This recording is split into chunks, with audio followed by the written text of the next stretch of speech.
we are trying to prepare them for a world where there are jobs that they're going to be doing that haven't even been invented yet.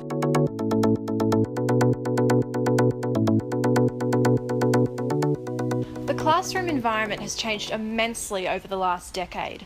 Not only do we now have to cater education for careers that didn't exist 5 years ago, but we are constantly kept on our toes by ever-changing technologies and attempting to introduce them into an environment that once frowned upon the use of laptops and tablets during school hours. The result of a changing classroom: a teacher who too has to keep up with the times and adapt, or be left with the textbook in the dark ages. 21st Century Classroom explains that up until recently, quote, knowledge was limited and almost fixed in time.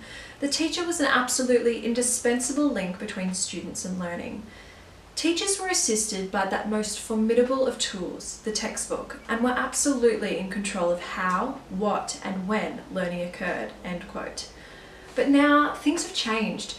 With an endless supply of resources at our disposal on the internet, teachers are now no longer the only gatekeepers of knowledge and information. Since the rise of digital media and technology, teachers and schools have made a conscious effort to gain the attention of students in new and innovative ways.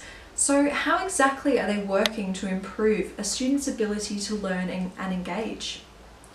Raynald Junko of publication Engaging Students Through Social Media believes that social media is a great tool to aid the learning and engagement of students in a formal environment, and highlights some of the following benefits. Increased contact between student and faculty.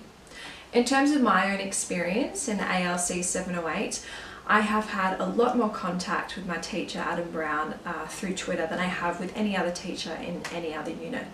I find that it's a quick way to contact the teacher for any small questions I may have, and the immediacy of social media allows for a prompt response.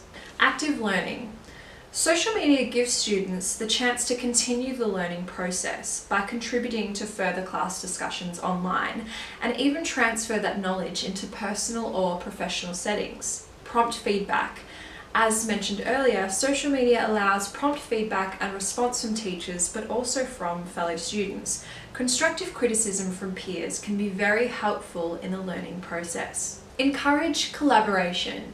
Since the nature of this form of media is social in itself, it encourages students to work together. The use of gaming design principles, otherwise known as gamification, has recently become another tool employed by teachers in the classroom. The International Journal of Educational Technology in Higher Education recently published a paper on gamifying education. They explain that motivation plays a big role in achievement. Games are so popular with children and adults alike, therefore including these principles and design elements into the learning process, it is likely to inspire and motivate the student.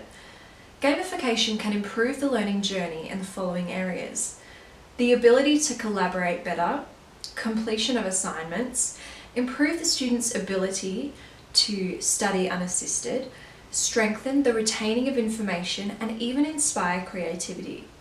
By giving the student a productive and enjoyable learning experience, we can potentially change the way in which they learn for the better. In a podcast produced by The Economist, we hear experts weigh in on the benefits of a digital media classroom. We now have the ability to personalise learning for particular students' needs. The one-size-fits-all curriculum is slowly becoming redundant. We too have the ability to collect and analyse data from tablets and laptops used in the classroom. This is powerful information that can keep track of students' journeys and results, that can assist software makers to better improve the learning processes in the future. But what does this mean for our teachers? There's no doubt that their traditional role has changed.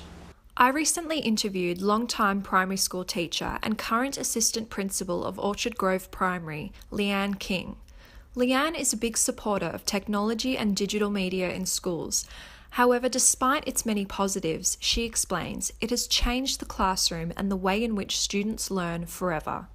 The advantages that I can see is that if teachers have a good understanding of the curriculum and the reasons behind the digital technologies curriculum, the digital technologies themselves are a huge way of engaging students in real life type of problem solving and critical and creative thinking.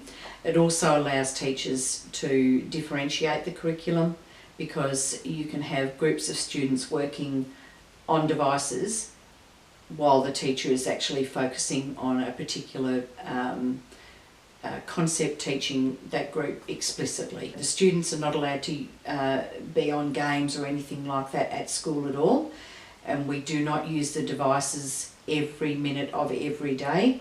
It is broken up into small chunks because we're very aware that being on devices can affect children's eyesight. We're also concerned about screen addiction, and we hold a number of parent information sessions bringing awareness to them so that they can also follow on what we're doing at school, so they limit the amount of screen time that the children have. It's clear that despite its many positives, there are still quite a few risks that young students face because of the increase in their use in digital media. Technological addictions, cyberbullying, exposure to mature content and issues they wouldn't have otherwise been aware of, all of which could potentially result in mental health issues. A recent study conducted in June 2016 by the Office of the Children's E-Safety Commissioner asked kids and teens detailed questions about their internet use and how they handle negative experiences that could arise from this. The study shows that young people have a number of concerns with their use of online digital media. Receiving nasty comments was the number one concern at 45%. Other concerns include feeling like they have to constantly check their accounts and also the fear of missing out.